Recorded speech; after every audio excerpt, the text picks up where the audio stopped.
Singapore থেকে ঢাকায় অবতরণ করেছে ইনকিলাব মঞ্চের মুখপাত্র শরীফ ওসমান হাদির মরদেহ বহনকারী বিমান।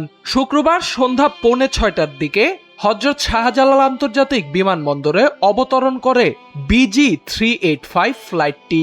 অবতরণের পর সর্বসাধারণের সাক্ষাতের জন্য ঢাকা বিশ্ববিদ্যালয়ের সেন্ট্রাল মসজিদে নিয়ে যাওয়ার কথা থাকলেও সেই সিদ্ধান্তে এসেছে পরিবর্তন।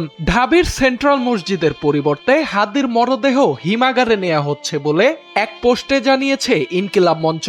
পোস্টে বলা হয়, শরীফ ওসমান হাদিকে বহনকারী গাড়ি বিমানবন্দর থেকে হিমাগারের উদ্দেশ্যে যাত্রা শুরু করেছে।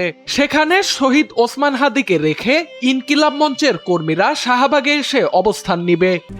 RICL TMX, যুগের পর যুগ স্থাপনা থাকে মজবুত।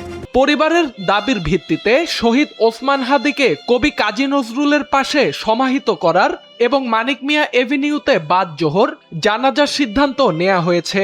আজকের পরিবর্তে আগামীকাল মিছিল সহ হাদির মরদেহ ঢাবির সেন্ট্রাল মসজিদে নেওয়া হবে বলে জানানো হয় ওই পোস্টে।